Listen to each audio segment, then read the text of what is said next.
So, hello, this is just the first kind of synth experimentation music making stream that will happen here. So far, we've never done this before, so this is entirely new. And we're gonna learn a lot, we're gonna flail about a lot and learn in the process. So this is gonna be very exciting. So as I was just saying, we do have a little synthesizer here. This is a korg volca keys, which is a small, very cheap but very versatile synthesizer. We also have over here, currently not plugged in, but this probably will be the first thing we're going to use. We have also a korg volca sampler here, which is also similarly a cheap, small sampler unit. We're going to use this and the presets that are on this for basically making the drums today. At least that's what I hope. And then we got whatever we feed into it running through a tiny kaoss pad right here. So just to demonstrate what the kaoss pad does, this is a effects processing unit. So let's say we have, for example, some bassy sound going on. I can control effects on this sound by dragging my finger across the touchpad, for example. So I can kind of play the effect like an instrument. So this is gonna be something very useful for the recording process when we kind of got a bassline running, for example, and then I can just modify parameters on it.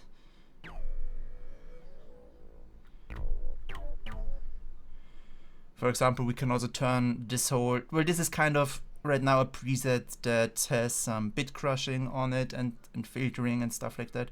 We can also just basically turn it off right away, and then you see that is just the sound as it straight up comes from the synthesizer. So this is what it would sound without any effects on it, but as we cranked it up a little bit,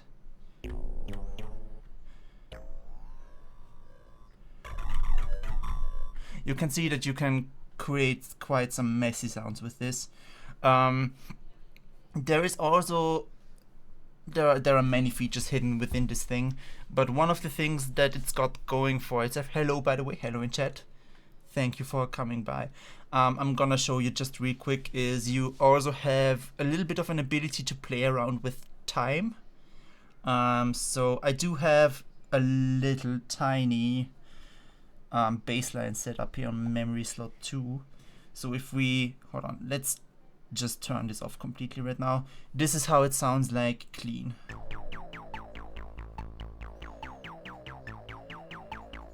Alright.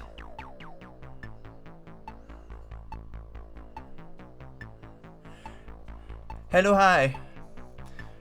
So you can hear here we have just a simple bassline pattern, and I could now go on this one, and if we turn that all the way up,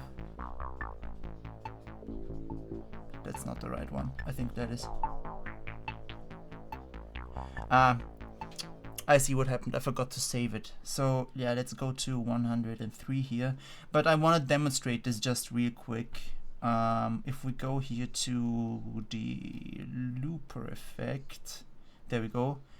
Then we can modify time. So again, if we run this bassline here,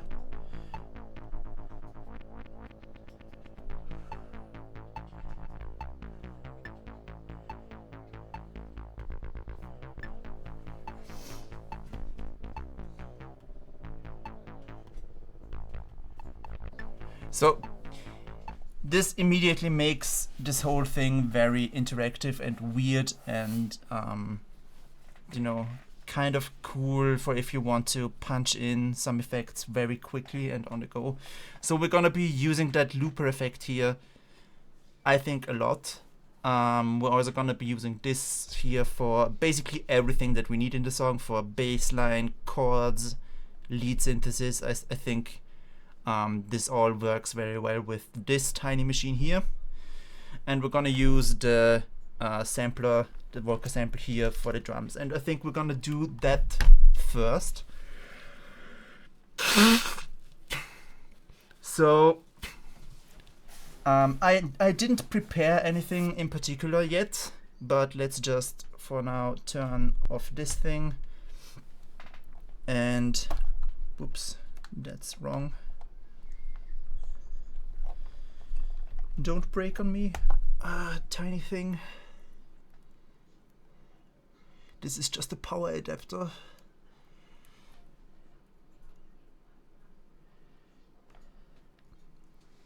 Well, technically these things also run off battery, so it's not like this will be vitally important.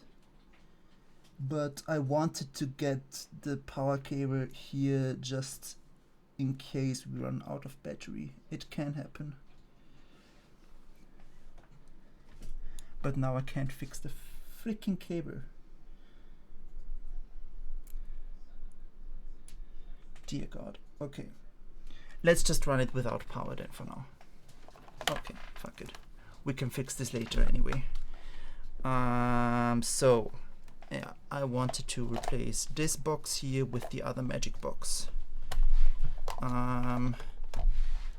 So we will explain what these three particular cables do in a second, but just for now, let's first swap out these units here, yada yada. Get the MIDI in. Then this is the sync out, and this is the headphones out. There we go, turn the thing on. So this is the korg volca sample. It comes with a bunch of pretty nice presets on it. I did put my own samples also on here, but they are not very refined yet, let's say. But you can see that this is, well, mostly usable for drums of any kind. There we go, okay. So I could now, for example, use the keyboard here to finger drum with this volca sample here, which is a little bit more comfortable than pressing all of these finger pads here. But what else do we have? Well, we already discussed basically how this thing can manipulate time. So for that particular instance, it is important that we sync the tempo of these machines. So that's why we have a cable going from the sync out of this thing here into the sync in of this thing here. And that makes sure that the looper effect is in sync, basically, for example, or any of the LFOs, filter sweeps, any of that kind of stuff. So with that in mind, we're gonna just basically program a simple beat of any sort. And that's where we come to the DAW here. I didn't explain this yet. What you're seeing on the right of the screen here is the DAW. This is Reason. The good thing about this one is that you can get it for a one-time purchase, which you cannot do with many other DAWs that come only as a subscription service, which I dislike. And this one isn't particularly expensive. You can just buy it once and then you have it forever. Mind you, you will not get version upgrades, but this version here, this is Reason 12, and it can do anything that I want, so I don't really care about updating it. And as of now, all we've done is take the MIDI output from the keyboard here and route it through the DAW into the box here. But of course, what we can also do is program notes in via the piano roll, which is kind of exactly what you would want to use a DAW with this kind of stuff for. So for example, we could now just use this to program a beat. I have my keyboard awkwardly hidden under my monitor here. Alright, we want to be here. That's our bass drum. Then we have some snares over here. All those different kinds of sounds there. Well, I didn't really plan far ahead with what exact song we're gonna end up with. I just wanted to start with something simple. So we're gonna do something synthwavy. That is what I've decided for, just simplicity's sake, because it really isn't very complicated to make. So I think first thing we're gonna do before we punch in a beat is we're gonna just explore a few of these presets that are on here. And if we go, for example, onto slot 13, I think that's where I have put a few fun samples myself in. So what here is, I've loaded this with Minecraft sounds. So this is, for example, when you land in water. Or there's a zombie noise as well. Somewhere. There it is, there's the zombie noise. The fun thing is, now that I can just take this box anywhere with me and play with Minecraft sounds anywhere on the go. I don't think this is gonna be very musically relevant today though, but it's just a fun thing to consider that we have Minecraft sounds right here. But we're not gonna use them. Right, let's go somewhere else. I think we got... Yeah, this is good.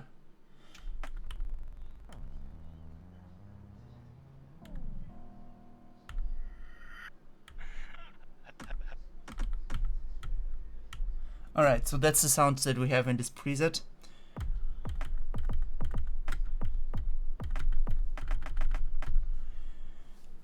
We're gonna use those, yeah.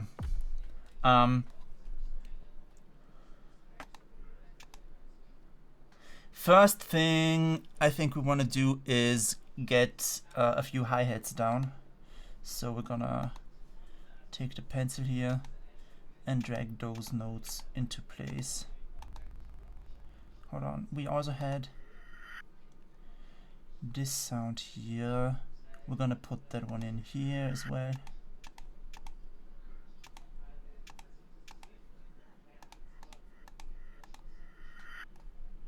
Hello, hi, we're just basically I've just so far really not done much of anything at all. I've just explained basically what we've got going on here, which is right now we're programming in a little beat. Hello, hi, thank you for coming by. I'm just programming in some little hi-hat sounds, and then the real fun stuff is gonna happen, because then we're gonna play around with whatever this does with the effects unit, and they're gonna do filter sweeps and stuff like that. Oh, affiliate, that would be possibly today. Right now we have 5 viewers, for example. As long as it doesn't go under 3 viewers much for a long time, then we're good to go and affiliate would be done. So there is a good chance today that starting from today I will be able to actually make money off Twitch, which is insanely cool, considering that I just do a bunch of silly fun things and I'm not really catering to any audience or something like that. So it's really insane to me that this has worked out so well.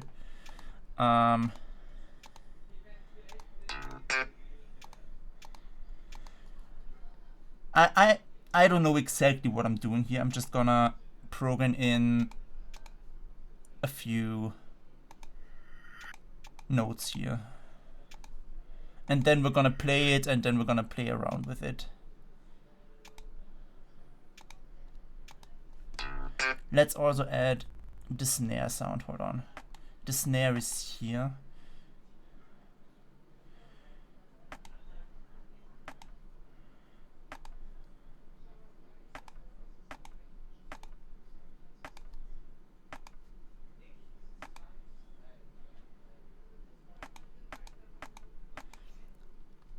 Yeah, exactly. We're just gonna make noise and see what happens. That's exactly what we're gonna do.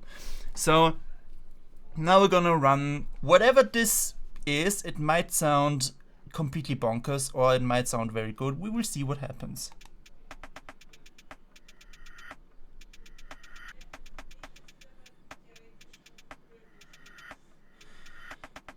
Okay, works so far. Let's go.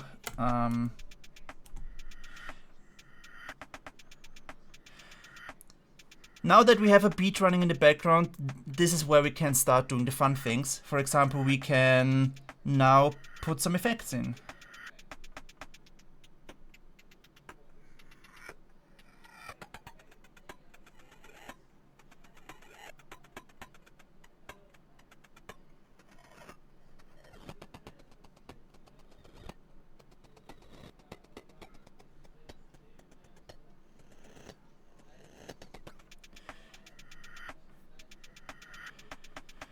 Okay, so this is working so far. We are definitely gonna add in the bassline soon.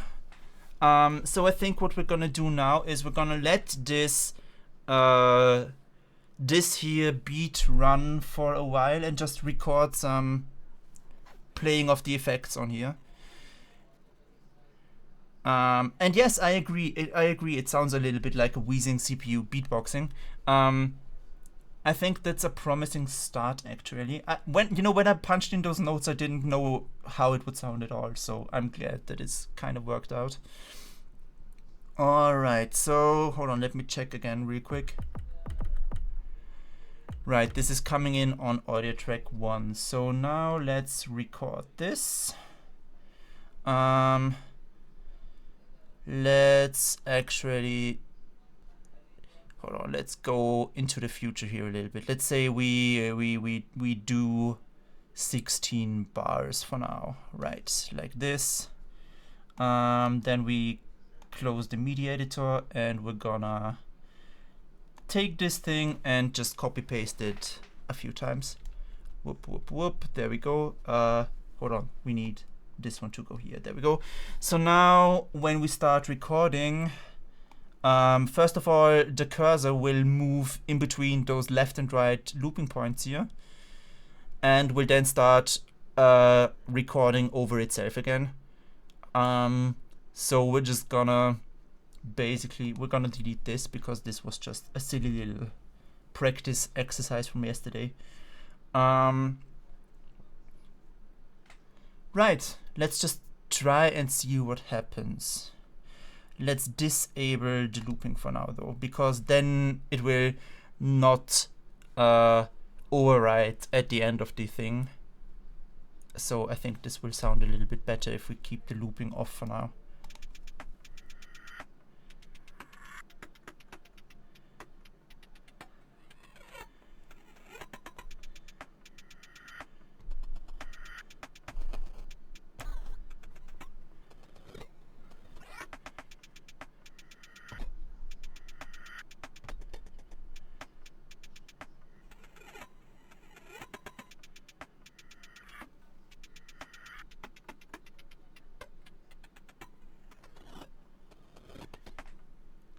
Alright, so that has worked perfectly, I think. We're gonna cut this short though. We don't need any of that expanding on further than we need it. So now this little beat has recorded to the first audio track here, and we can listen to it with the automation, with what I played on the kaoss pad for the effects. So again, this is a very simple setup, very cheap. All of this stuff is super cheap. I have never bought any expensive equipment. I think the most expensive thing here are probably the headphones, to be honest. Because this thing is like, what, $150? This one is like $50. Whoops, that is a noise. Same goes for the other korg volca thing. It's all super cheap and still very usable. So if you want to get started in electronic music, it's super the the entry barrier is super low, and it doesn't really cost a lot of money, especially if you get really cheap good gear. So for anyone starting out in synthesis and just being like, hey, I want to try this out just to see if it is right for me, I absolutely recommend the products by Korg, because they really care about the people who cannot afford much. Let's put it like that. So let's listen back again once to this beat that we've made here.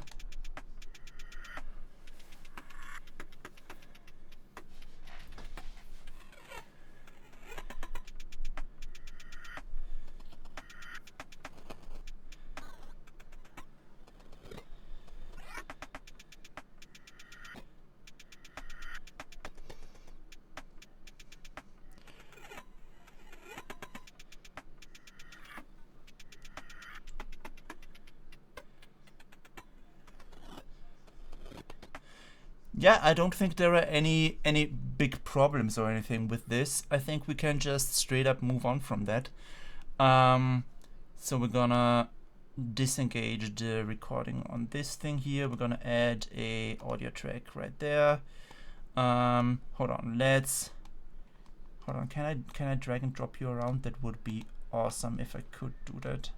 Can I move you up or something?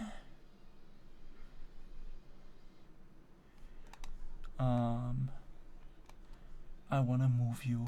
Can I do that? Can I move this down?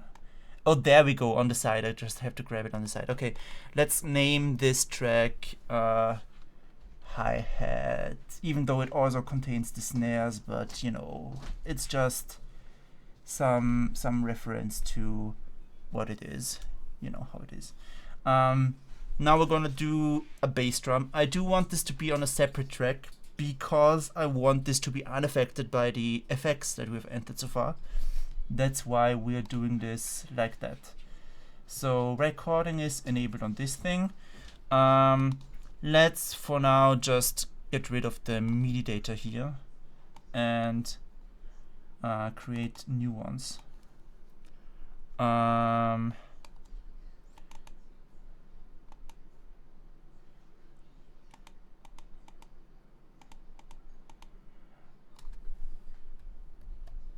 Alright, yeah, we're not listening to this one yet.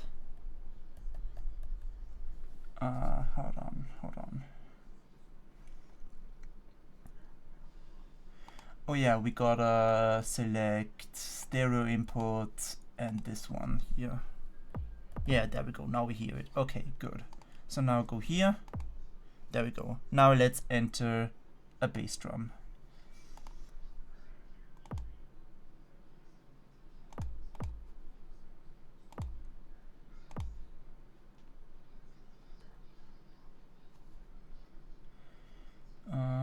You know what, let's make it wider.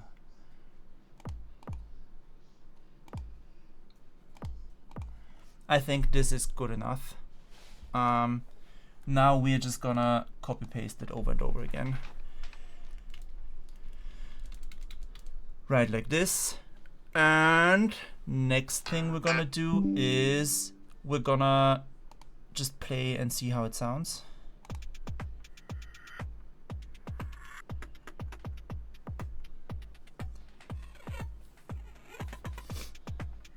Okay.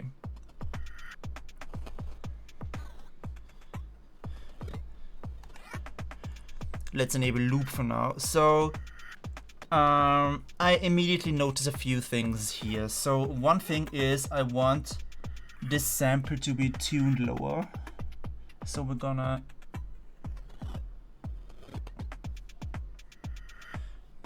I think it sounds better if the bass drum is a little bit lower, so that's what I'm doing here.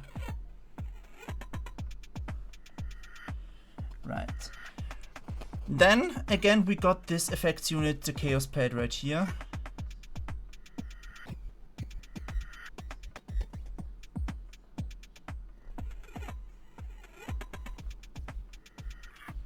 Oh, this sounds good.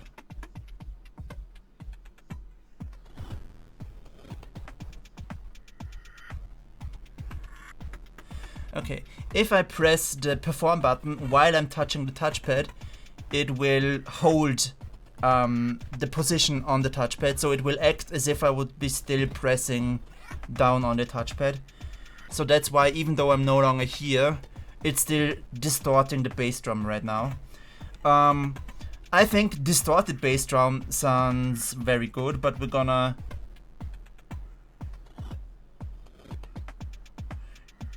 decrease the effects depth here.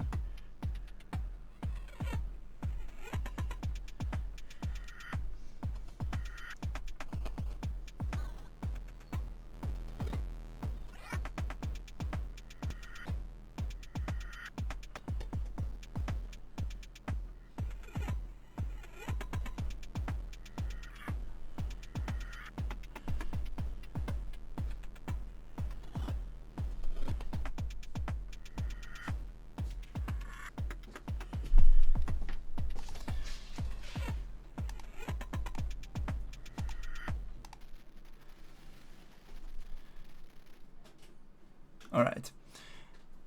So you see how that works. We're gonna probably record the distorted bass drum like that. I don't think we need to mess with the sample any further than that, because I think that bass drum is already pretty much perfect as it is. We might then do some other trickery related to it later, but I think that is a really good bass drum sound for us.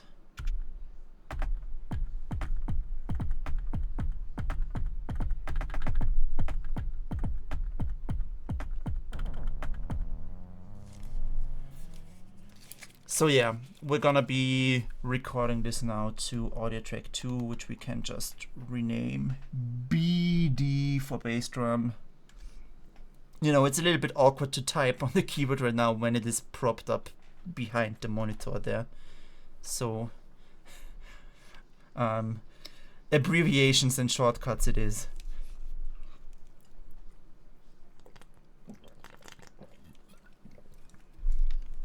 Alright, let's straight up record that to audio, I think.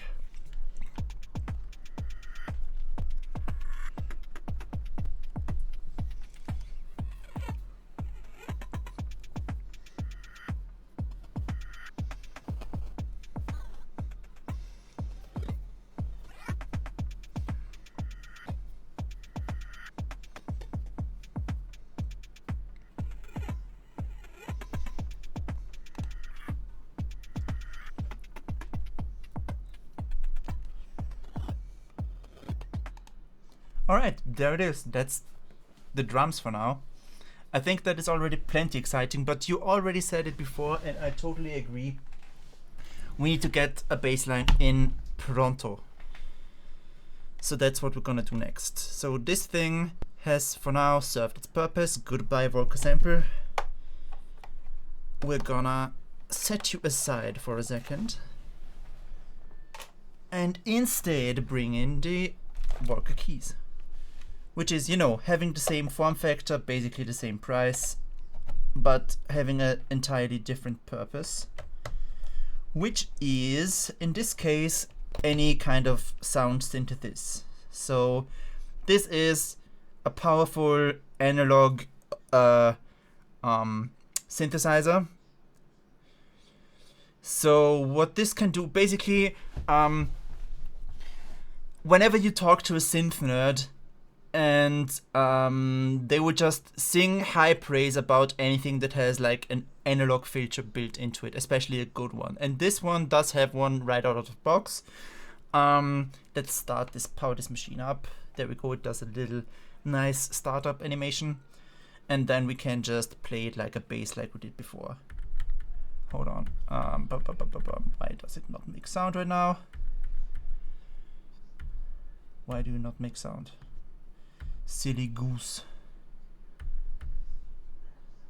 Hold on, because there we are. There we are. Okay. Let's add another audio track. There we go. And now I know that I can drag and drop them over here. Perfect. Let's call this one bass. There we go. And again, it's gonna be listening to stereo input on the 3/4 thing. And now we can hear it. So this is just right now.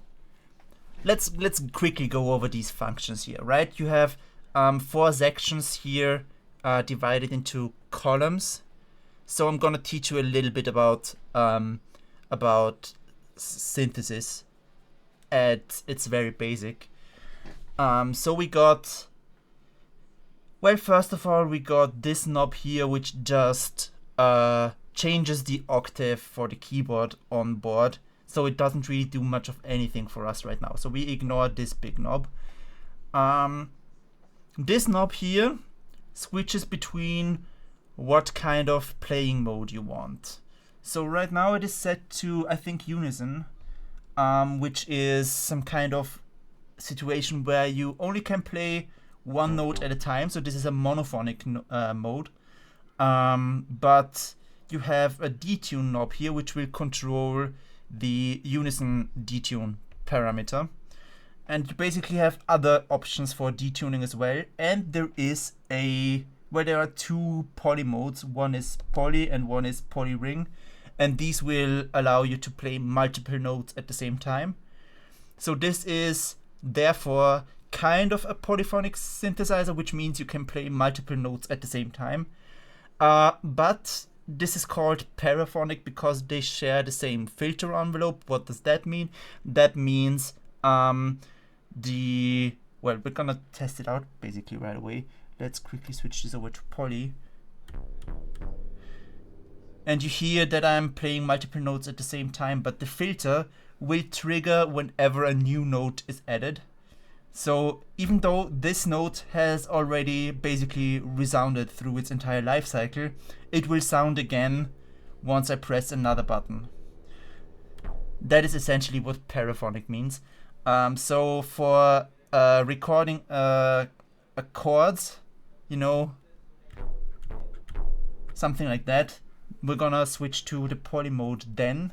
But so far for the bass line, which is gonna be mostly monophonic, we're gonna keep on unison mode because then this detune parameter can do a little bit of spiciness for us. It can add a little bit of buzziness to the sound.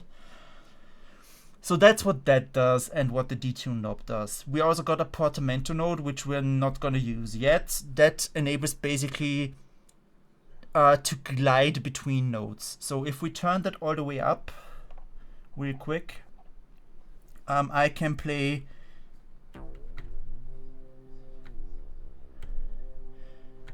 you see how the notes are kind of transitioning between the first note and the second one. It kind of slowly glides up and down, and that is what the portamento does. Basically, you can turn it all the way up for a slow portamento, or we can turn it a little bit lesser for a faster portamento, or we can turn it entirely off.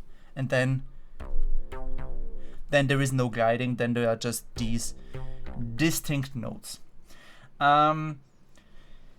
Then the last control on the VCO section, and VCO stands for voltage controlled oscillator. That is basically the thing that makes the sound wave, basically. And the EG int knob does modify the detuning parameter over the envelope.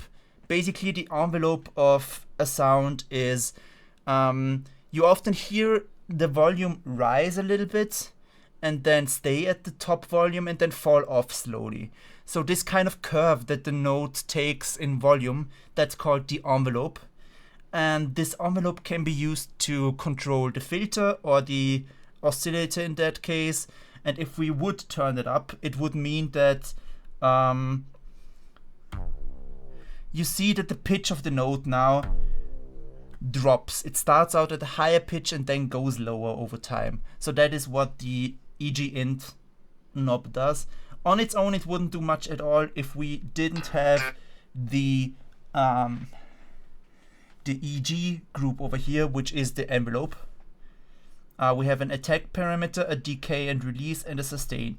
Attack is how long it takes from 0 to reach the volume that we want. So if we turn this up all the way, it will slowly start. It will be like a sound that slowly fades in. You know, that's with the attack all the way up. And usually we want this for a bass line to be very low.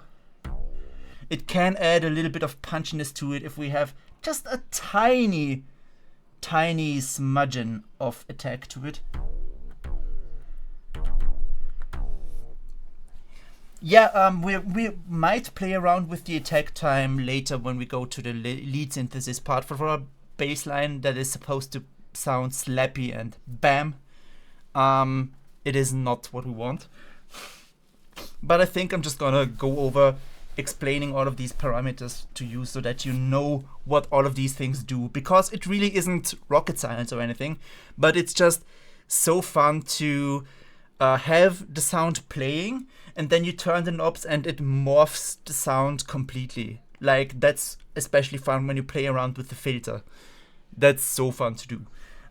Anyway, then we do have the decay and the release, which are combined into a single knob.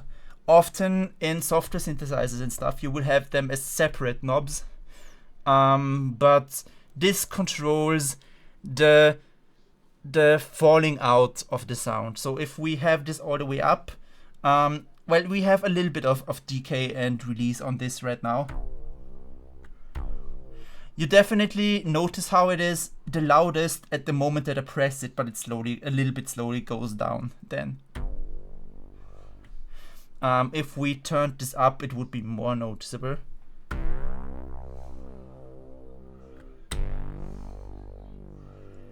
And you get some really cool synthesizer sounds with this, but we want this to be rather short right now.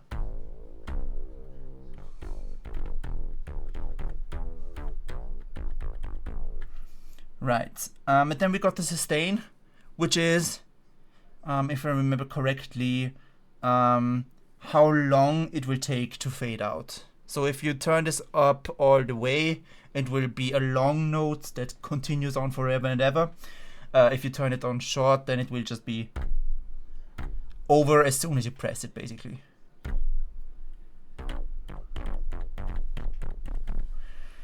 But these things are essential to getting a correct bass sound. And something that's also very important for that is the VCF section, that's the filter. In this case, it's a low-pass filter, which means, well, let's talk a little bit of science for now, but only a short while. Basically, it filters out the frequencies that are above a certain threshold. This threshold is called the cutoff. So if we set this all the way, basically nothing is filtered out and every part of the sound wave goes through. But if we turn this down lower, only the low frequencies will come through. So the thing is, however, that you often wanna modulate the cutoff over time. So that's where this EG int comes in. This will cause the envelope that we already talked about to modulate this cutoff. So basically there will be an invisible hand turning it on and off while the sound plays. So that's what the EG int here is for. And then we got the peak parameter. Usually this is called resonance, but on this synthesizer it's called peak. Basically what it does is it makes the frequencies exactly on the threshold louder. So if you turn it all the way up, you're gonna have a very squeaky noise. And if you turn it all the way down, you will not have this kind of squeak. We can demonstrate this real quick. This is with a low peak, but if we turn the peak higher, you will hear it kind of chirp like a bird. Yeah, exactly. Mouse dial is pretty spot on. We do have a little bit of peak on the sound here, because it gives that little bit of a bassy boom, boom, boom kind of sound that we want. So that basically covers all of the basic features of this thing. We also got a tempo knob, which is how fast the melody progresses.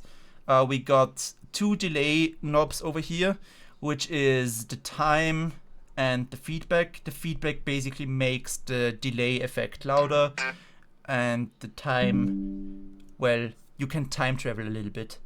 So that's fun, but yeah.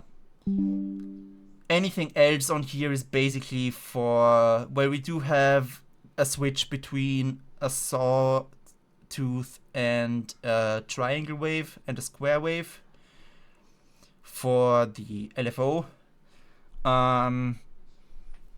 What else do we have? We have some recording capabilities on this, so if you want to take this box out on the road, you can also make music with it on the road and record it like that. Which is pretty usable, I would say. For example, we can quickly check into the memory slot 2 here. That's where I have recorded a little bit of a bass line prior.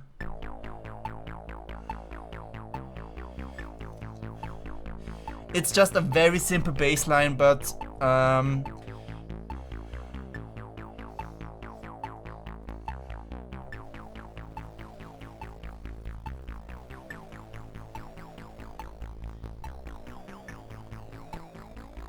oh, this sounds so good.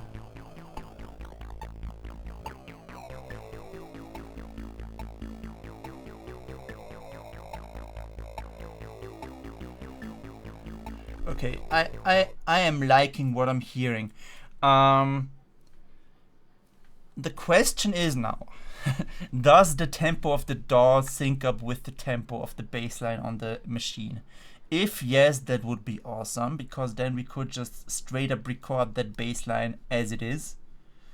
Hold on, if I press play here. Oh yeah, if I press play it becomes silly, because I have MIDI notes here. I forgot about that. Okay. What to do about this? Hold on.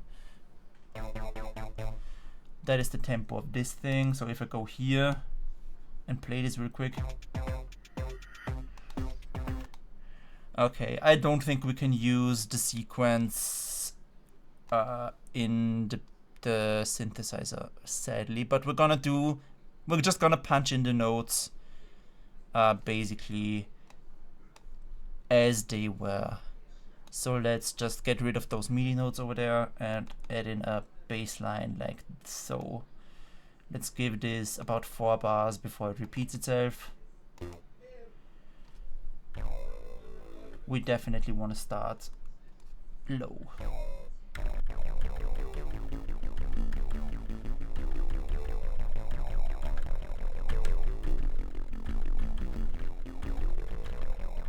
Okay, something like that.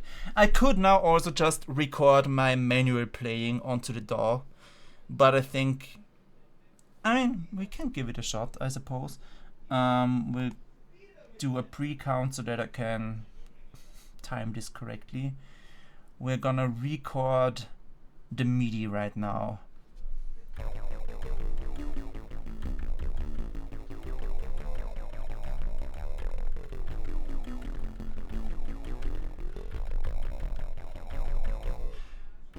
Okay, we're gonna record that bassline essentially. And we're gonna enable the click so that I have a metronome to play off of. Okay, hold on, that is too fast. Hold on. I think I want to turn it a little bit loud, not louder, slower. Right, let's go somewhere here for a second.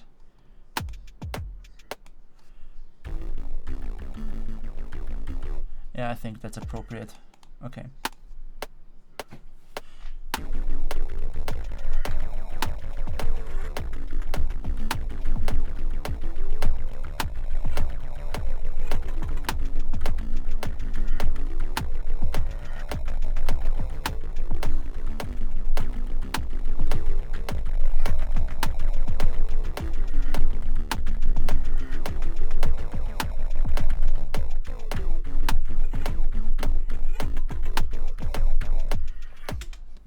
on. We got something that we can use in there for sure.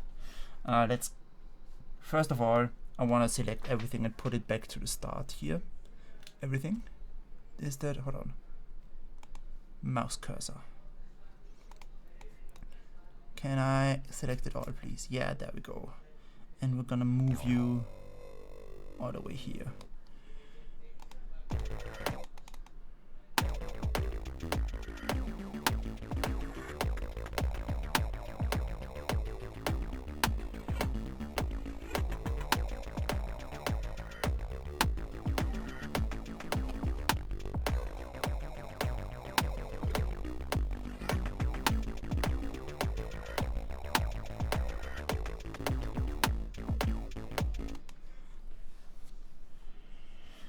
Okay, let's first of all remove all of this stuff here. That is nonsense. We don't want that.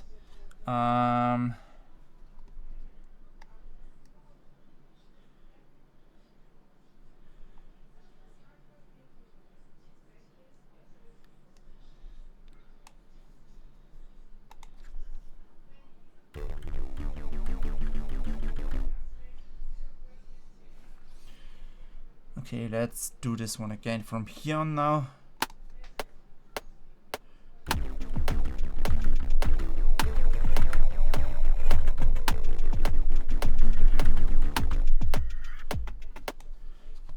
Okay, let's cut off the stuff that we don't need. Hold on, let's listen to that real quick.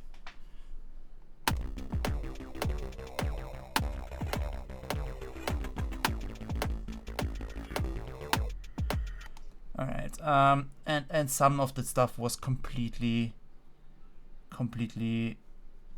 bonkers out of time. So I think we wanna basically quantize it all to eliminate human error, because quantize that stuff. There we go. That basically fixes all of the mistiming.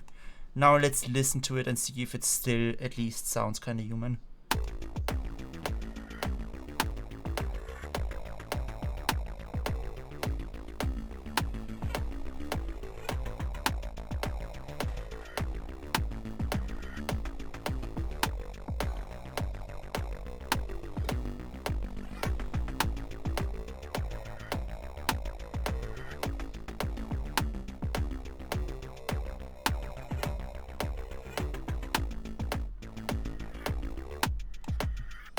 Okay, yeah, I think we can work with that baseline in mind. I think that's good enough.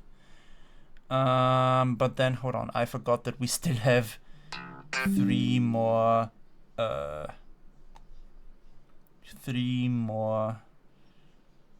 bars to cover here. So let's just, I don't know, take, hold on really quick there. We're gonna take these 3 bars right here, copy those, and paste them over there. I think that, oh, hold on.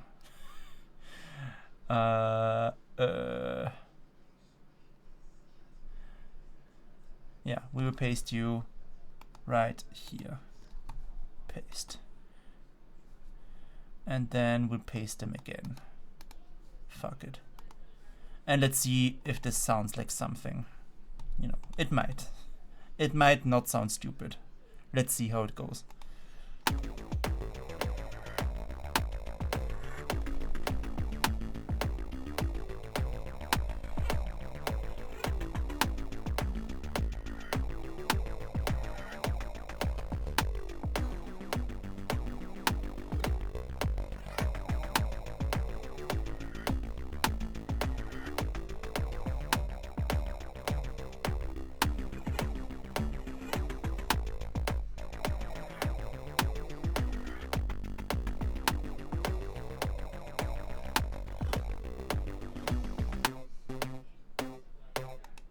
Yep, I think that works. So we'll disable the pre-count and the click again of the metronome. Now we are gonna play around with the looper. So that's this thing here. on the effects box. So now we have the potential to play with time, and I really want to do this with the bassline, because let's just select a real short snippet right here. Let's just to demonstrate this really quick, let's go right here and keep looping in between these.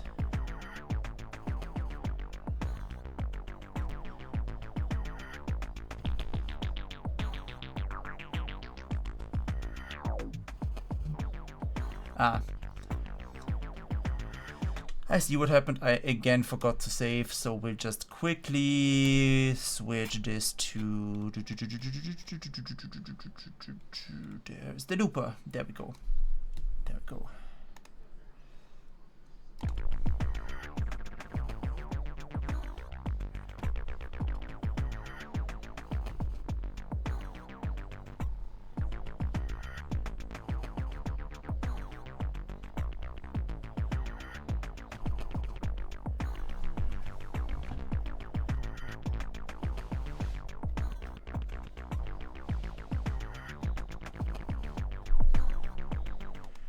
So by pressing down on the touchpad now, I can just basically jump around in time and modify this rather simple bass line even further.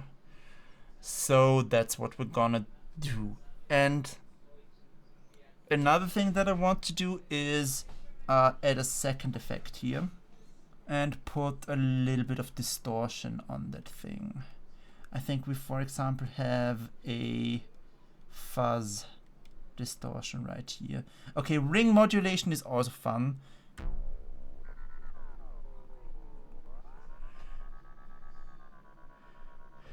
That is what ring modulation does. It basically it does a little bit of something a little bit similar to frequency modulation. I don't know how to explain it exactly, but it is cool music sciencey stuff that ring modulation does. It basically makes it sound like a Star Wars droid. Like, for example, I make this bassline sound now, and I can make it sound like R2-D2 if I want to, for example. But that's not what we're here for. We want some fuzz. There we go.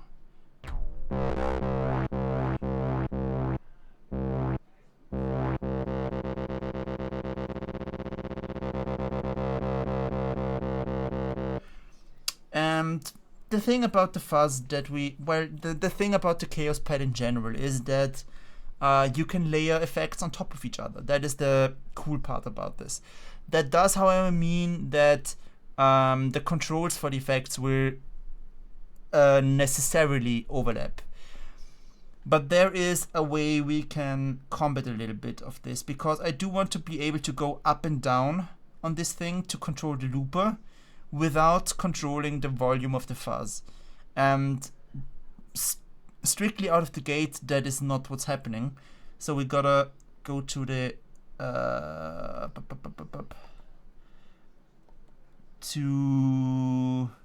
how do I do this again? Hold on.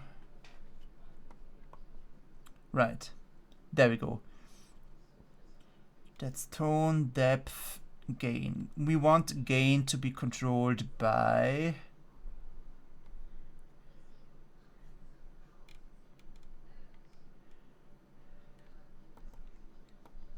no, hold on.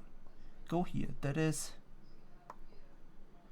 effect gain. Yes.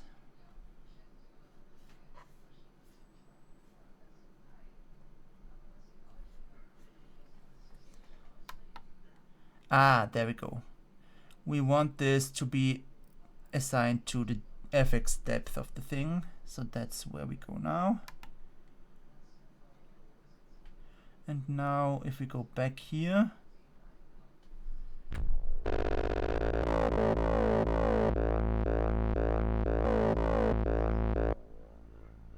I think that hasn't saved really, unfortunately. Alright, let's do that again. Yes, gain. Assign to depth.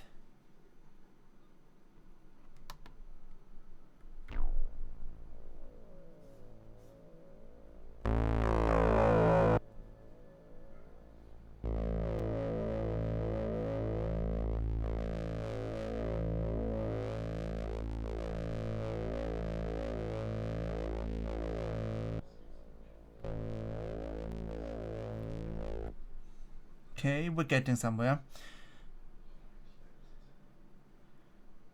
Right, now go back here.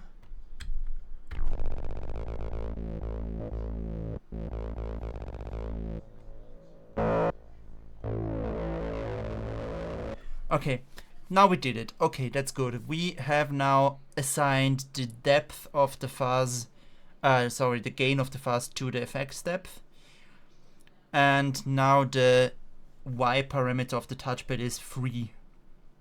And it will only affect the looper, which is exactly what I wanted. So now that that's done, we are ready to perform.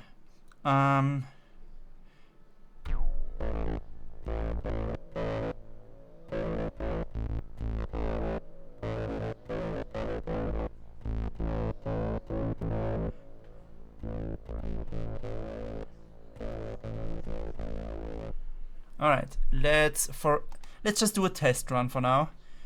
Again, only with this looping section here, and then once the test run is done, we can record something.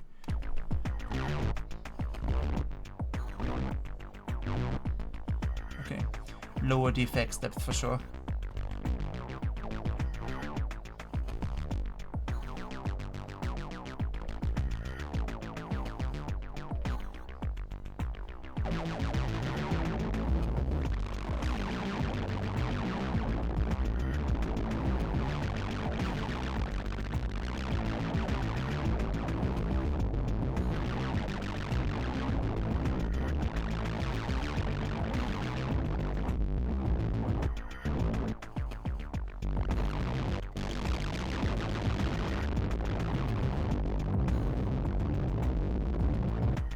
Hold on.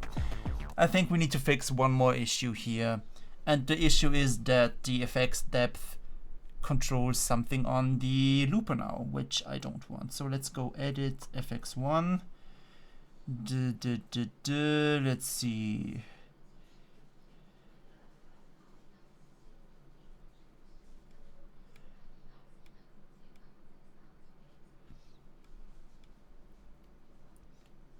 I think it is assigned to this forward backward parameter. So if we go to assign now,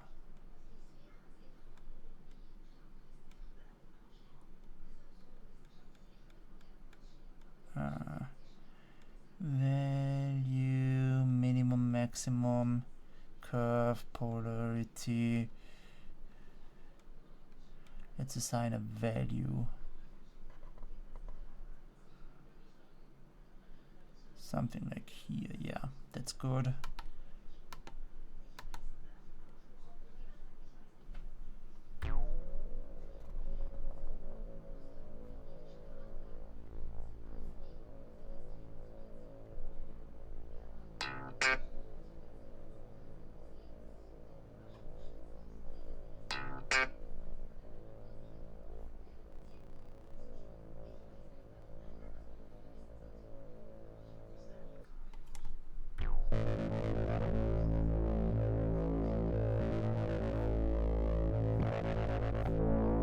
Okay, let's do that. And now let's also put it on hold.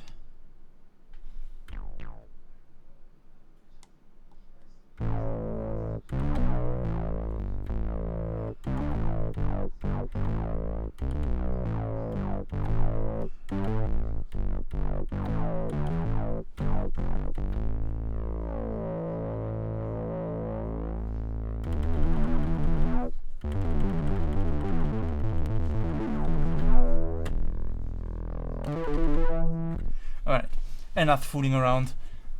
Let's see where that takes us now. So we can now play around with the kaoss pad to control the looper. We don't need these looping regions to be quite as close together anymore, and let's just see whatever happens. We are gonna enable recording on this thing, and let's go. Okay, that was silly. Hold on. You delete again. Goodbye. I wanna start from the beginning, if anything.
Okay, something didn't quite work there. For some reason the looper didn't do anything now, but actually I do like what we have ended up with either way. So let's just play that back.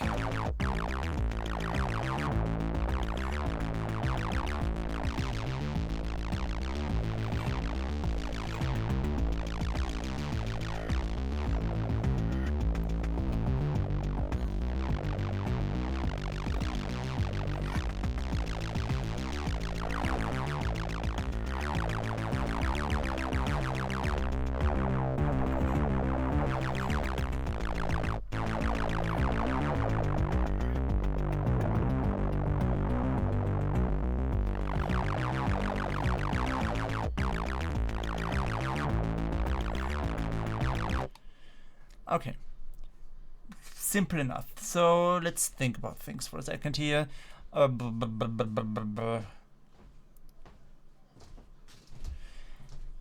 Let's do now a little bit less playing around with the kaoss pad and more focusing on the synthesizer. Let's actually, okay, one thing that we want to do is kind of turn the volume on the bass. Thank you very much for joining. I'm gonna turn down the bass volume a little bit. There we go, because it's a bit loud.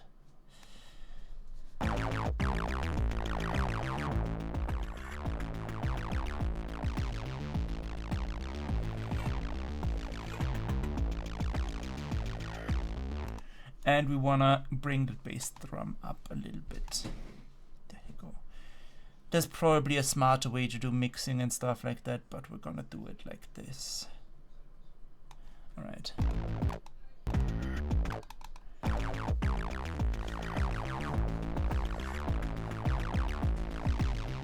Yeah, this is good. This is good. This is good because the bass drum really shines through right now.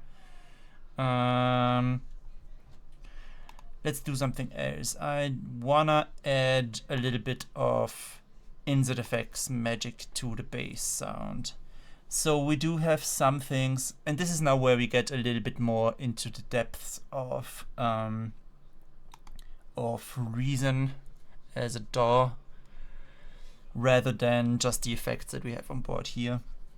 But let's add a little bit of this thingamajig.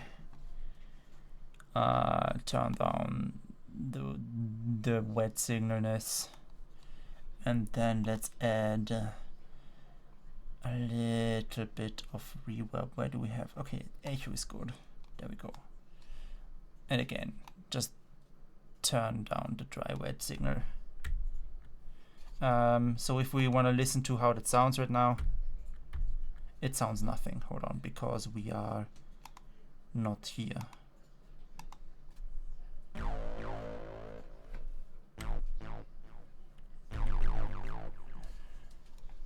Okay, we want very minimal delay.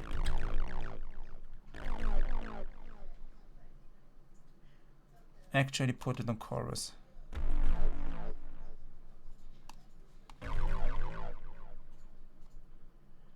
Dry wet a little bit lower. Then even lower.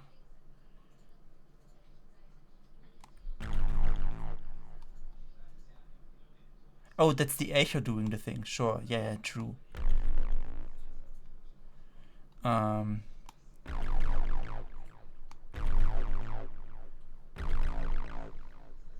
Oh, that sounds really nice.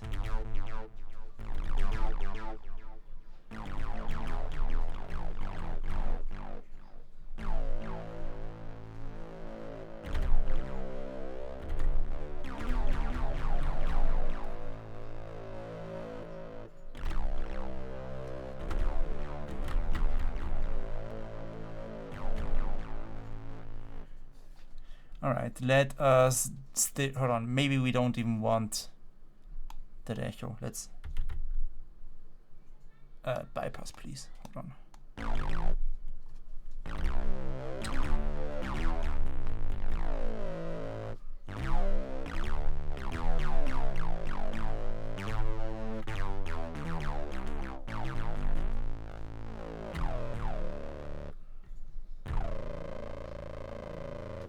That sounds nasty.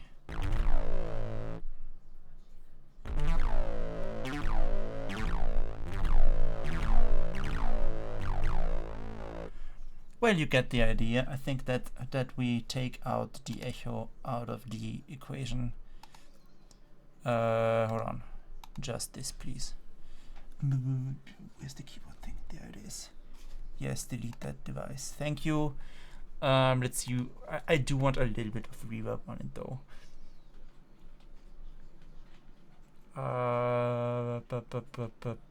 Digital reverb. There we go.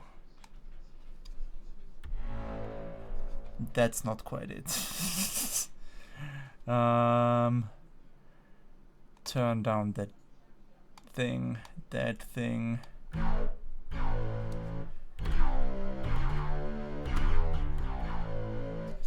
And turn down the dry wet. That sounds good. Okay, let's see how the bassline sounds with that. Hold on, we can now again get rid of the MIDI here actually. Let's just shove it over there as well. There we go.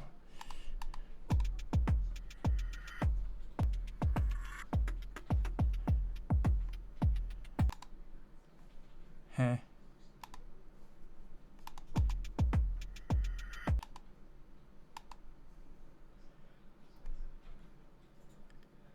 I am confused. I'm big confused. Okay, let's get in that MIDI back again.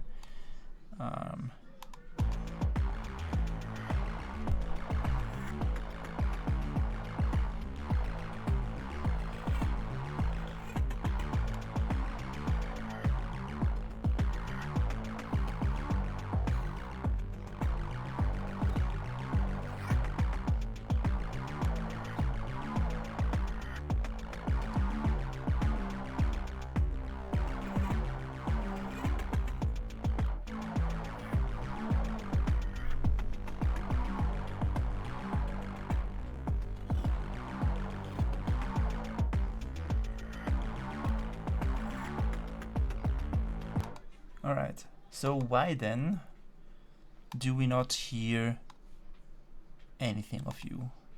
You there, bass. Clearly there's something recorded to this.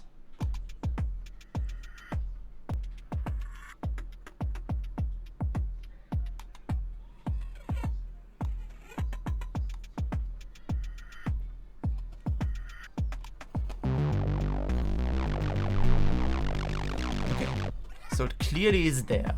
We know that.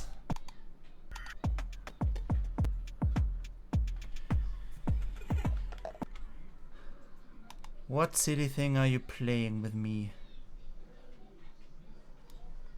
Oh, I know what probably happened. I think something must have happened with this thing. Inset effects, yeah.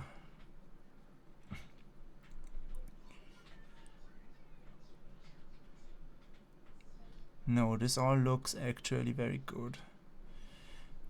Left, right goes here, output goes here, perfect, should be fine.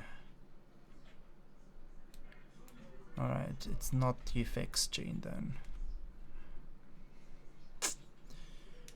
What's then the big idea? On. Why are we not hearing you?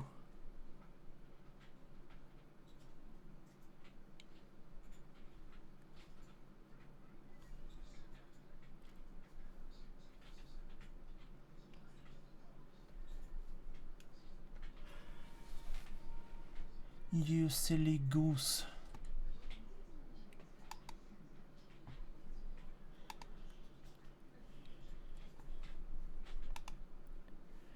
Now you are just playing with me.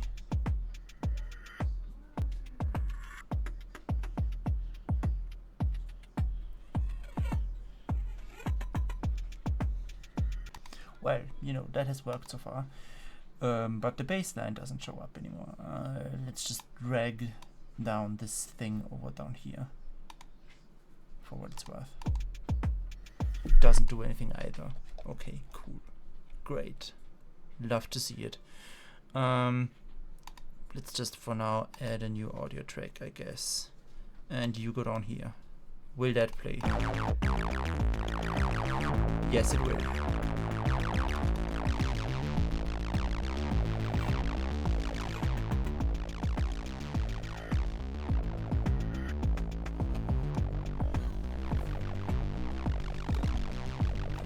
Alright. Then let's get those over here.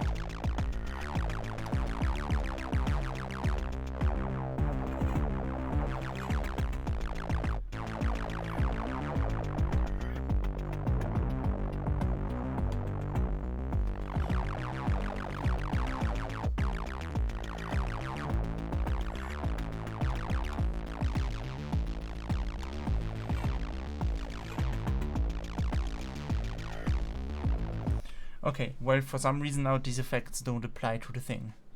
So, hold on, let's go back here. Well, because they are wired incorrectly. Oh, okay, that is fine. So, right. You go here. You go here. Right, then this goes here, then you go here. Whoops, no. You stay right where you were. Hold on.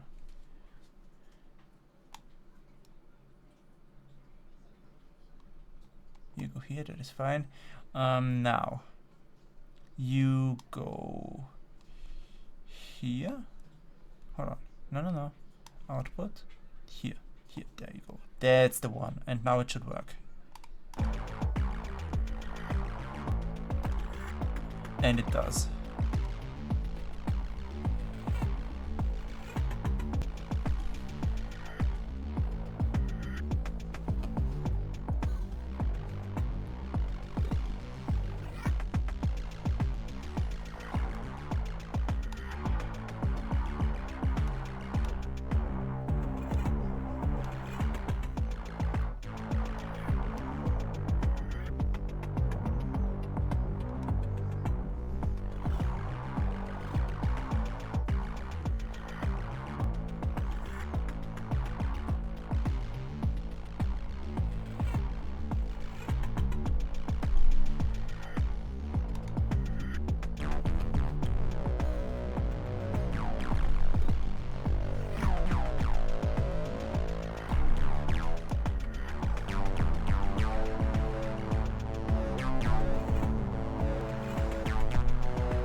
So you can see what kind of silly stuff we can do here, and that's pretty cool.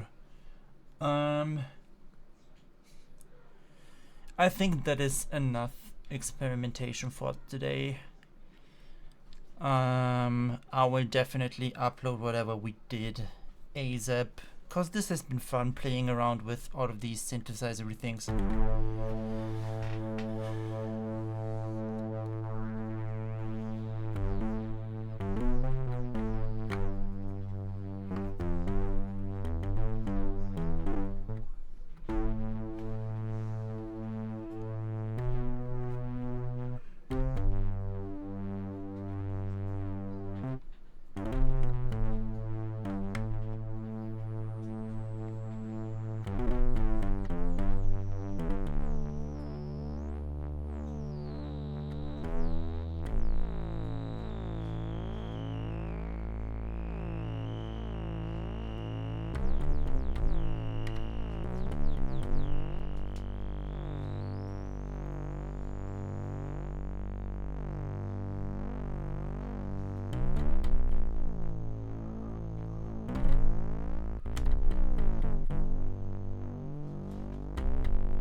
Alright, well, that was just a little bit of a synth jam, I suppose.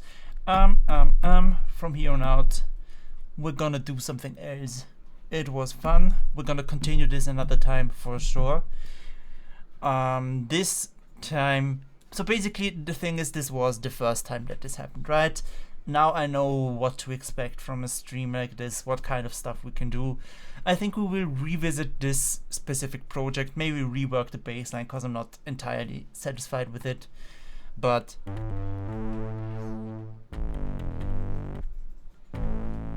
it's fun to just play around with the synthesizer like this and with the effect unit and everything. I think we're gonna end the music section of today, and I think just for fun we're gonna switch to playing a little bit of Pokemon now, cause I think that's gonna be fun as well, and I do wanna try a few things out today. So we're gonna edit stream info, get a new title in, post synth Pokemoning. There we go. Switch the category to Pokemon Champions, if I can find it. There it is. And we're gonna end today's recording right here also, but keep streaming, of course. So thank you for watching, and now to some Pokemoning.